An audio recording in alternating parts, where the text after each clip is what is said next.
Welcome to tasty ക്യൂൻസ്. ഇന്ന് ഞാനിവിടെ വന്നിരിക്കുന്നത് വളരെ ഈസി ആയിട്ടുള്ള ഒരു റെസിപ്പി ആയിട്ടാണ്. അതേസമയം വളരെ ഹെൽത്തിയുമാണ്. ക്യാരറ്റ് ലഡു ആണ് ഇന്ന് ഞാനിവിടെ ഉണ്ടാക്കുന്നത്. നമുക്ക് മക്കൾക്കൊക്കെ ധൈര്യമായിട്ട് എപ്പോൾ വേണമെങ്കിലും ചെയ്ത് കൊടുക്കാവുന്ന ഒരു ഈസി റെസിപ്പിയാണിത്. വെജിറ്റബിൾസ് കഴിക്കാനൊക്കെ മടിയുള്ള മക്കൾക്ക് ഇങ്ങനെയൊക്കെ ചെയ്ത് കൊടുത്ത് നമുക്ക് അവരെ കൊണ്ടൊക്കെ വെജിറ്റബിൾസ് ഈസി ആയിട്ട് കഴിപ്പിക്കാം. അപ്പോൾ നമുക്ക് ക്യാരറ്റ് ലഡുവിൻ്റെ പ്രിപ്പറേഷൻസ് എങ്ങനെയാണെന്ന് നോക്കാം. അപ്പോൾ ഇതാ ക്യാരറ്റ് ലഡു ഉണ്ടാക്കാനായിട്ട് ഞാനിവിടെ 3 വലിയ ക്യാരറ്റാണ് എടുത്തിട്ടുള്ളത്. അപ്പോൾ നിങ്ങളുടെ കയ്യിൽ ചെറുതാണെന്നുണ്ടെങ്കിൽ എണ്ണം കൂട്ടിയെടുക്കുക, 4 or 5 എടുക്കുക.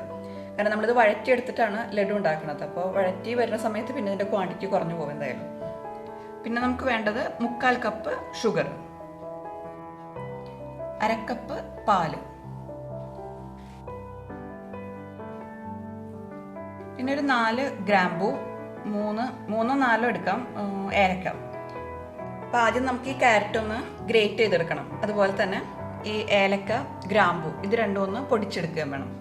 ഗ്രാമ്പൂ നമ്മൾ ചേർക്കണത് ഈ ക്യാരറ്റിൻ്റെ ഫ്ലേവർ, ചിലപ്പം ക്യാരറ്റിൻ്റെ ഫ്ലേവർ പലർക്കും ഇഷ്ടപ്പെട്ടെന്ന് വരില്ല. അപ്പോൾ അതിൻ്റെ ഒരു നല്ല ഫ്ലേവർ കിട്ടാൻ വേണ്ടിയാണ് നമ്മൾ ഗ്രാമ്പൂവും ഏലക്കൊക്കെ ചേർത്ത് കൊടുക്കുന്നത്. അപ്പോൾ നമുക്കിനി ലഡു ഉണ്ടാക്കാം. ഞാനിവിടെ ആദ്യം ഒരു പാൻ ചൂടാക്കിയിട്ടുണ്ട്. അതിലേക്ക് ഒരു 4 ടേബിൾ സ്പൂൺ നെയ്യ് ഒഴിച്ചു കൊടുക്കുകയാണ്. ആ നെയ്യ് ചൂടായി വന്നിട്ടുണ്ട്. നെയ്യിലേക്ക് നമുക്ക് നേരത്തെ ഗ്രേറ്റ് ചെയ്ത് വെച്ച ക്യാരറ്റ് അതിട്ട് കൊടുക്കാം.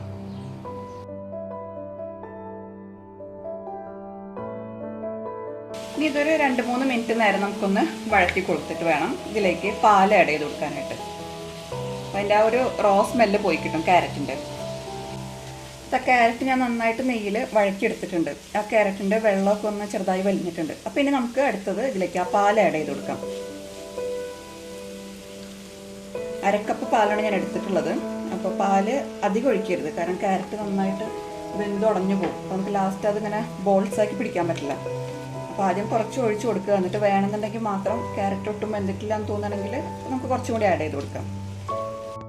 ഇതിലേക്ക് ഞാൻ നേരത്തെ എടുത്ത് വെച്ചിരുന്ന ഷുഗറും കൂടി ആഡ് ചെയ്ത് കൊടുക്കുകയാണ്.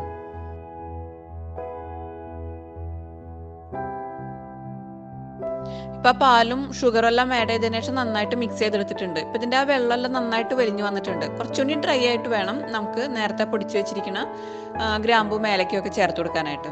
പിന്നെ ക്യാരറ്റിൻ്റെ ആ റോ സ്മെല്ലെല്ലാം പോയിട്ടുണ്ട്. നെയ്യിൽ വഴഞ്ഞിട്ട് നന്നായിട്ട് ഫ്ലേവർ എല്ലാം മാറിയിട്ടുണ്ട്.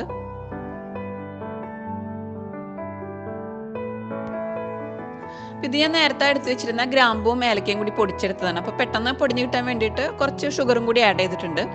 അപ്പം ഇനി നമുക്ക് അത് ഇതിലേക്ക് മിക്സ് ചെയ്ത് കൊടുക്കാം. അപ്പം ഇനി ഇതെല്ലാം കൂടി നമുക്കൊന്ന് നന്നായിട്ട് മിക്സ് ചെയ്തെടുക്കാം. ഇതിൻ്റെ ആ വെള്ളം കുറച്ചും കൂടി ഒന്ന് വലിയണത് വരെ ഒന്ന് നന്നായിട്ട് ഇളക്കി കൊടുക്കാം. അപ്പോൾ ഇതാ ക്യാരറ്റ് ലഡുവിൻ്റെ മിക്സ് ഇവിടെ റെഡി ആയിട്ടുണ്ട്. ആ ക്യാരറ്റിൻ്റെ കളറൊക്കെ മാറി നെയ്യിൽ വഴണ്ട് നല്ല അടിപൊളി കളർ വന്നിട്ടുണ്ട്. അതുപോലെ നല്ല സ്മെല്ലും, നമ്മൾ ആ ഗ്രാമ്പും ഏലക്കൊക്കെ ചേർത്തപ്പോൾ നല്ല സ്മെല്ലും വരുന്നുണ്ട്. അപ്പോൾ ഞാനിപ്പോൾ സ്റ്റൗ ഓഫ് ചെയ്യാൻ പോവുകയാണ്. പിന്നെ ഇതൊന്ന് മാറ്റി വെച്ചിട്ട് തണുത്ത് കഴിഞ്ഞിട്ട് വേണം നമുക്കിതൊന്ന് ബോൾസ് ആക്കി എടുക്കാനായിട്ട്. അപ്പോൾ ആ ഒരു സമയം കൊണ്ട് ഞാൻ ലഡുവിൽ ചേർക്കാനുള്ള കുറച്ച് മുന്തിരിയും കാഷ്യൂനട്ടും ഫ്രൈ ചെയ്തെടുക്കുകയാണ്. ക്യാരറ്റിൻ്റെ മിക്സ് നന്നായിട്ട് തണുത്തിട്ടുണ്ട്. അപ്പോൾ ഇനി നമുക്ക് അതിനെ ലഡുവിൻ്റെ ആ ഷേപ്പിൽ ബോൾസ് ആക്കി എടുക്കാം. അതിൻ്റെ സെൻറ്ററിൽ കാഷ്യൂനട്ടോ അല്ലെങ്കിൽ റേസിൻസോ നമുക്ക് ഇഷ്ടമുള്ളത് ഏതാണെന്ന് വെച്ചാൽ അതും വെച്ച് കൊടുത്തിട്ട് നമുക്ക് ബോൾസ് ആക്കി എടുക്കാം. പിന്നെ ഈ ഒരു സ്റ്റേജിൽ നിങ്ങളുടെ കയ്യിൽ കൽക്കണ്ടം ഉണ്ടെന്നുണ്ടെങ്കിൽ അതുകൂടി ചേർത്ത് കൊടുക്കാം. കൽക്കണ്ടം കൂടി ചേർക്കുമ്പോൾ നല്ല ടേസ്റ്റ് ആയിരിക്കും.